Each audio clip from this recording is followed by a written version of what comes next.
Hey, what's up guys, Benny here and welcome to Xbox On. I'm here with Lydia and we're going to be chatting about what we're most excited about ahead of E3 because it's not that far away. It's almost here and I'm going to kick things off. I am super excited for Sea of Thieves. Yeah.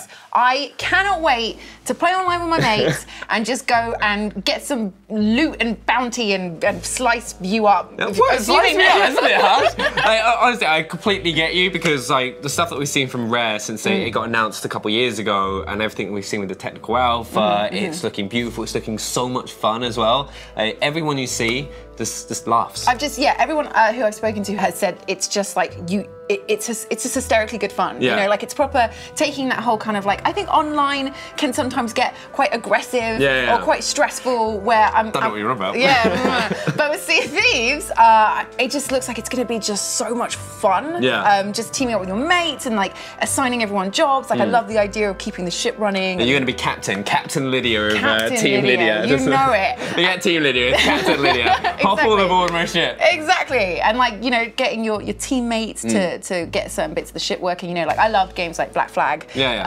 taking to the open seas and stuff. So being able to do that in an online multiplayer setting and just kind of going, exploring, it's just gonna be so good. Were you a big fan of like a load of Rare's games in the past, like Conquer and all that sort of stuff, and that art style? Is that another thing that's kind of selling you on Sea of Thieves? Yeah, like visually, I really like the style they've gone for. I know it's a little bit more, you know, I mean, it is that Rare kind of style where it's very bright, it's very colourful, and there's almost like a childish quality to it. But I like that. I think it just makes it look like so much more magical and more of an adventure. Like, you know, being a pirate isn't something that we do in our daily lives. I don't know about you, maybe, but it's secretly half all the time of the evening I'm off on my pirate ship, Captain Jack Sparrow, all that, drinking all the grog, right, falling off the ship, and then get back for videos in the morning. It's great.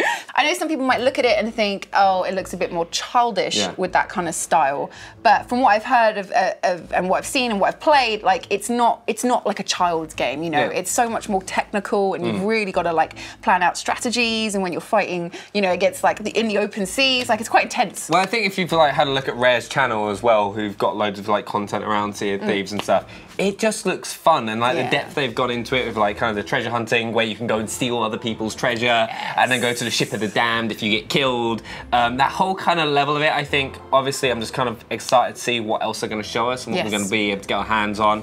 Because I know Phil Spencer as well, when he was over, went over and saw the studio as well and said it's a lot of fun. Didn't he? You spoke to Phil Spencer. Yeah, which is kind of leads us on to the second thing that we're most excited about. Project Scorpio. So obviously we got to talk to Phil about it a few weeks ago, which was amazing, kind of gave us a huge insight to it. There'll be a link to the video in the description as well if you haven't seen that, because Project Scorpio looks amazing. I'm kind of, the thing is, I'm a hardware nerd at heart, and it's a weird thing. It's like every time new hardware comes out, whether it's like the Elite controller or like the Xbox One S or whatever it is, you know, I just grab everything out. Where's every console? Like, but it's one of those things that every time every bit of hardware comes out, I get really excited because it's kind of like the advancements that we've gone when we look back way back to the original Xbox, going through the 360 to the One to the S, and now Scorpio.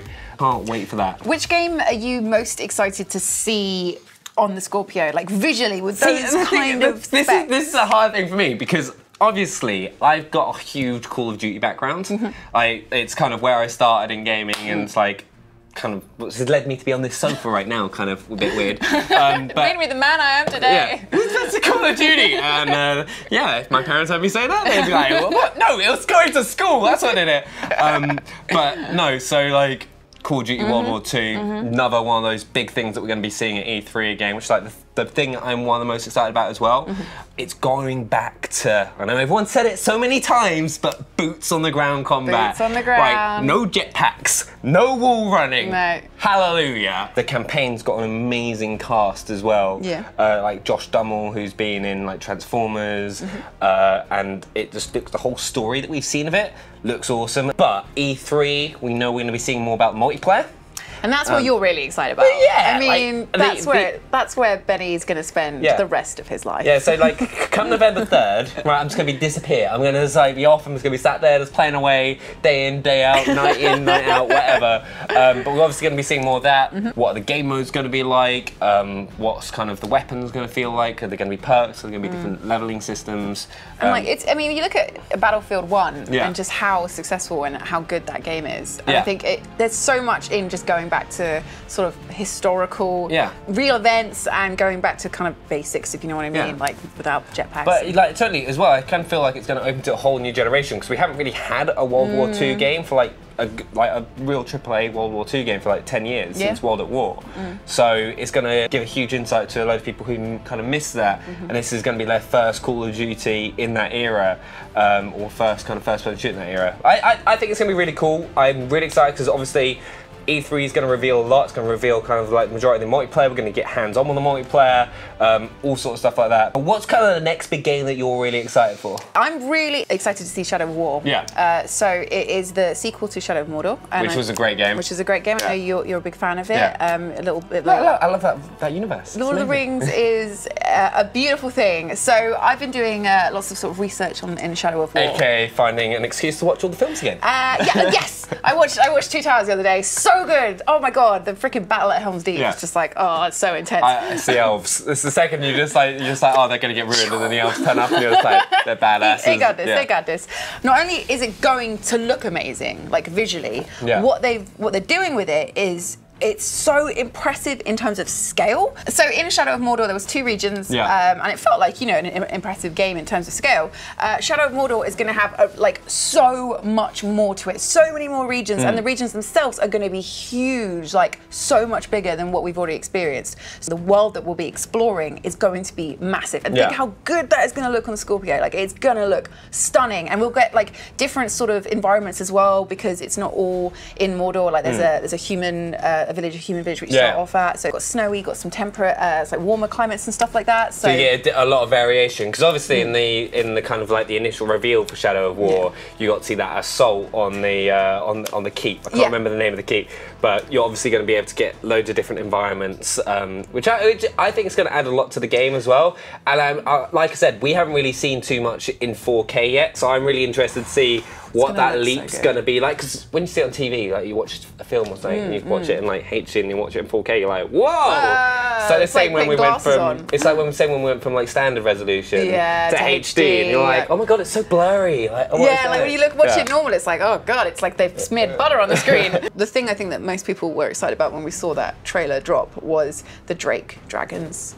Like, we have dragons that we can tame and ride and use to destroy. Just break everything. It's gonna be amazing. Like, they don't have sides, so you've got to take them down with a ranged weapon, bring them down, conquer them, and then just use their fiery powers to destroy your enemy. And like, it's cool because once you get off them, they still stay under your team. So yeah, exactly. And like, as the game progresses, you'll get teleportation skills to get to them and summoning skills. We saw that in the actual kind of reveal gameplay, didn't we? So that's going to be amazing because dragons equal the best thing ever, let's face it. Nemesis system. I was about to say, so the standout thing about Shadow of Mordor, Nemesis system was so amazing.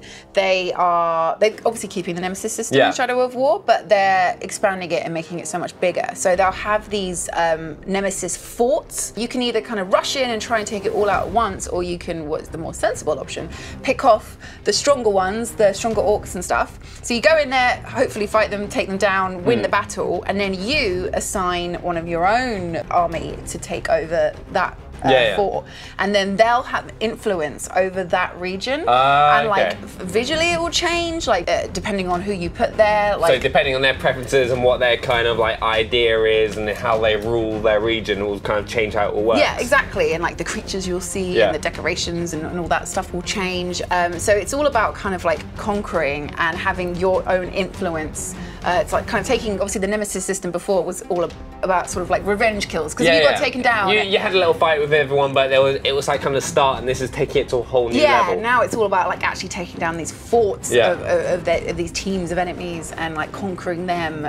So yeah, it looks amazing. Yeah, and as Cade says from Destiny, right, it's all about the loot, right? Shadow of War, loot, what's new? Yeah, so they've again upped the scale in terms of weapons and armor, things like that. Instead of assigning different gems to your weapon to customize it in that sense, we now have like loads of different weapons, loads of different armor, and there's certain armor that you can only get and weapons you can only unlock by killing certain people, certain enemies. So for example, if you want to go for a really rare weapon, it's more likely to be one of the leaders of the forts and stuff like that, rather than this guy killing some grunt. Just a little grunt on the floor. So you're going to want to take out one of the bigger, harder, stronger guys, and once you take them down, if you get like a nice tasty weapon, there'll be things that you can unlock on the weapon, but you have to do certain challenges to unlock it. So say there's like, for example, there's a 5% fire boost when killing orcs, but the only way you can unlock it is to kill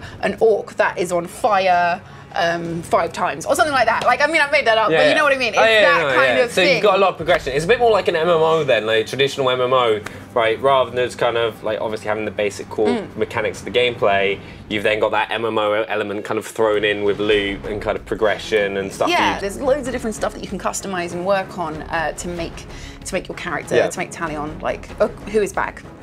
Obviously, to make him as strong as you possibly can. Right, I kind of feel like loot is a kind of a really good segue, right, to kind of lead into the thing that I'm probably most excited about, like on par with Call of Duty this year. Right, and that's Destiny 2. I think it's kind of been a big thing of everyone as well. Everyone you talk to, I was talking to Phil about it as well when we saw him. I think everyone is hooked on that game on some level or another. And obviously we're going to be seeing gameplay of it. We're going to get our hands on. I am really excited for it, because obviously Destiny was this kind of first-person shooter MMO, really, that you can do raids, you can do strikes, you can do loads of cooperative stuff. You have the Crucible, and I'm really interested to see how that progresses and how they've advanced in like the 3 years they've had coming into Destiny 2, and what they're going to throw into it. What kind of route are they going to take? Is it going to be more open worldy? Is it going to kind of have the same sort of thing as it does now, but a lot bigger? So I'm kind of like really excited for it. So as someone who self-confessed not a big Destiny player, like what exactly do we know, and what exactly what would you like to see? What would really make it for you? Right, so from what we've seen so far, the tower has been destroyed by the Cabal, destroyed by their leader Gary, as the trailer calls him. He's not actually called Gary, but this is one of the things. So Cade couldn't get his name right, so he's being dubbed Gary. My mate Gary. Like Gary, Gil, that guy. The trailer does it better. His name is Gary. That's what we know, kind of like the story base so far. And obviously all your loot from Destiny 1 has been destroyed, because the armory and the tower has been destroyed, and the vault. So all your stuff's gone. All right. So everyone's like always wondering, is going like, I've spent this much time in Destiny 1. What's going to happen to all my loot? It's been destroyed in the tower. I'm sorry to break it to you. So everyone's got to start fresh. So it's a fresh start. So it's good for people like me.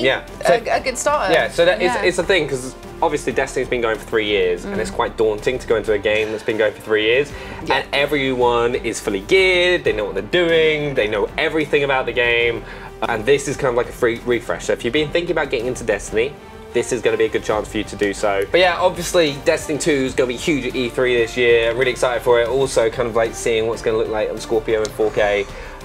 So it should be like, I think I'm just kind of, like I said, I'm a hardware nerd, right? I'm just kind of genuinely excited about how it's going to look. I don't care about gameplay or about anything. I'm just like, how pretty it is. Like, it doesn't matter what game it is. Oh, look, it looks so pretty. So a game, gameplay-wise, that I am and I know you are ridiculously excited for as well, which I hope we find out more of, is of course Red Dead 2. I've noticed it's kind of the year of the twos. Everything's like 2. Destiny 2, World War 2, right? Red Dead 2. Loads of 2s. Battlefront 2. There we go. 4. I was about to say 3 is 4 is plenty. But yeah, so Red Dead 2, of course, Rockstar. Will they or won't they do much at E3? I mean, they could do whatever they want, really. And Rockstar are always a bit like that. But the thing is, we have seen quite a lot about it. I think it's one of the things that I think everyone, or the majority of people, have been getting excited about it ever since they did that little teaser. The internet went into meltdown. That picture, meltdown. It was like, ah! Yeah. We've all wanted Red Dead 2. Yeah. And they were whispering, and there was murmuring, and there was all this talk, there's going to be another Red Dead, but when they dropped that picture, it was like, yes! So obviously GTA is getting quite old now.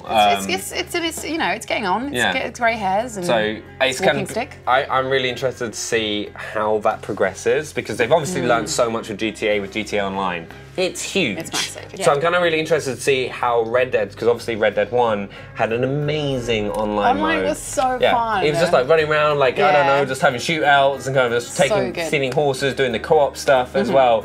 And obviously they've had all this time working on Red Dead 2. That's what I'm most excited about, because I love doing stuff cooperatively. I love playing online. I think that's where Red Dead 2 is going to really shine. I think the story that we've seen.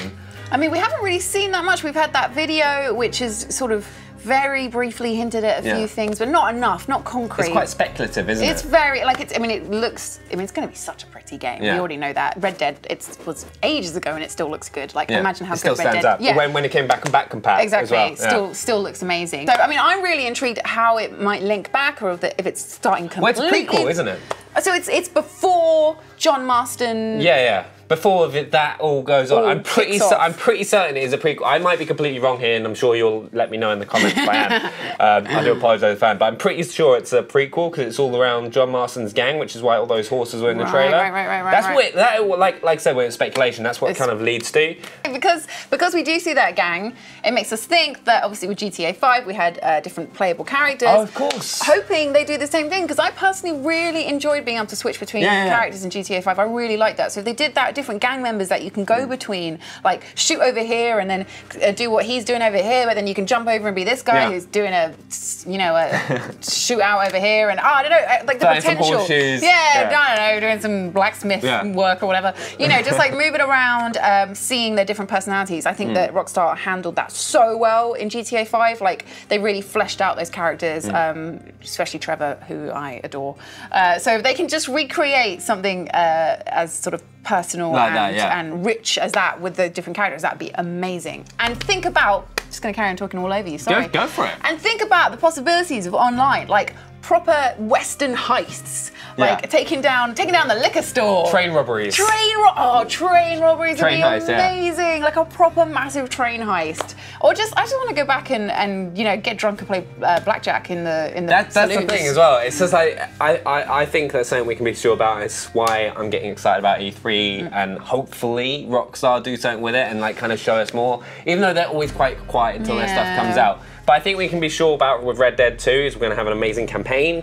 We're going to have amazing online modes. Definitely. And just all the little mini games and stuff that they've got inside. Yes. I think it's going to look awesome. So I know this is a controversial opinion, but I am really intrigued to see more about Metal Gear Survive. So I know a lot of people maybe don't share that opinion, and I don't know how much you know about sort of like. See, I am a Metal Gear noob. It's one of those game franchises that I just never got sold into, and I know it's on my pile of shame. Right. See, that's fair. I mean, I've got loads of pile of shame as well, but Metal Gear is basically my favourite series. So I'm really invested in it. So the whole concept of it is it takes place in between Metal Gear Ground Zeroes and Metal Gear Solid 5. So there's this bad stuff going on at the mother base, and it's really ridiculous. Some of the soldiers get sucked into a wormhole and end up in like a parallel universe. And they're zombies! Zombies! Who doesn't love zombies? Well, that's the thing. I really love zombie games. So for me, that was like, yay. And it's online taking down zombies with your mates. Like, so if it can... I'm sold. Exactly. Like, Left 4 Dead is one of my favourite ever games. So if it can in any way recreate the fun of like ganging up with your mates and taking down zombies, then I'll be happy. Okay, I might not be able to be like, well, that's the best Metal Gear Solid game I've ever played, but if it's a good game, like with just a tinge of Metal Gear goodness, like it will be a good game, but just not a very Metal Gear Solid-y game. Yeah, it's a different. Yeah, so... E3. Fingers crossed. Yeah, because we've only seen a little, like a tiny little video about it, not much at all. If we can see some gameplay, like some actual proper, like people playing together and taking down some zombies, get an idea of what we're actually getting into, I'm so excited that it might be good. Come on, guys. We've got to stay positive. We've got to stay positive. And then I'm going to end. I've just noticed me. I'm like blockbuster. I'm like the AAA man. That's all right. That's all right. It's also like an awesome story. all right? Obviously, because it's one of the biggest stories in the universe, all right? And that's Star Wars Battlefront 2, okay? Got to start about Star Wars Battlefront. I'm also super excited for that. Because the thing is, what I love about it is it's accessible to everyone. So if you play Battlefield 1, right, it's still got like a big skill gap and it's not really, anyone can't just pick it up and like play it properly. Well, Star Wars Battlefront, you can play it like it's the game my dad plays the most. Yeah. Right, and it's one of the things, it was actually my first ever game that I played on Xbox Live as the original Star Wars Battlefront. And I'm like, my brother was on like #1 on the leaderboards for like Capture the Flag and Battlefront 2. Oh my god, I'm not playing against your brother. So like I am like super excited for this because like the trailer, the little trailer that we saw as well, with like Yoda, Darth Maul, all these. Obviously in Star Wars Battlefront, we kind of had the introduction of like heroes properly once again, with like Darth Vader, Luke Skywalker, and Solo. And then obviously taking that to a whole new level, and then also space battles. Please, it's why I'm looking forward to it. I wanna see what kind of depth that we get at E3 with Star Wars Battlefront 2, because obviously it's gonna be hands-on. Gonna be having capture right here on Xbox One, so do hit that subscribe button. So there's gonna be so much awesome stuff and a story as well. Like, so I'd say that's what I'm excited about, like a proper campaign mode. Because I did like the couch co-op, doing those little missions. But it's not the same as like doing a there's no story to it. Story, you know. And I feel it's gonna fit nicely because obviously it's kind of it's between episode 6 and 7 where you see the Death Star get blown up right at the start.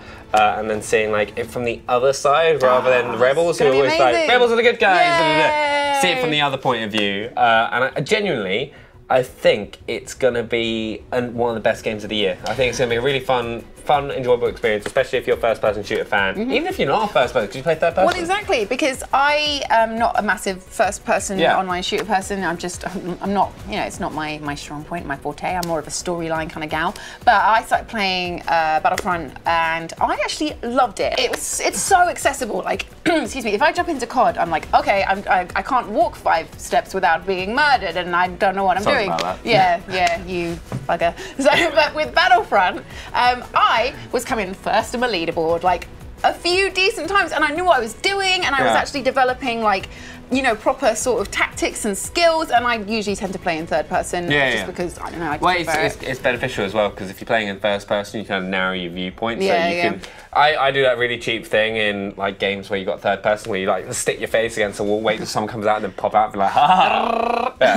It's just one of those things which you can't do in first person. No. So yeah, it's definitely the accessible shooter game that I've always wanted, and finally came, and hopefully with the second one, it's going to be even better. Yeah, like I think that's a big thing. There's going to be so many improvements that we see in this year's version. I'm just hoping as well that, like the original Star Wars Battlefront, you can get in and out of the vehicles. That's the one thing I would like to see. I don't know if that's going to happen, but that'd be pretty cool if they do. But if it's just space battles on top, I can deal with that, and I'd be happy with that. New heroes, more maps, story campaign, loads of stuff. Going to find out loads at E3 when they show it to us. So do subscribe. But I think that is it. It's coming to an end. We've kind of covered some of the big points that are coming up at E3. Do make sure you let us know in the comments as well what you're most excited for. If you agree with us, disagree with us, anything we might have missed out on any of the games, let us know in the comments. Let's kind of get a discussion going, because it's not long away now. I can't wait. So excited. Yeah. And guys, if you enjoyed this video, don't forget to smash that like button, and we will see you next time. Take care. Bye. Bye.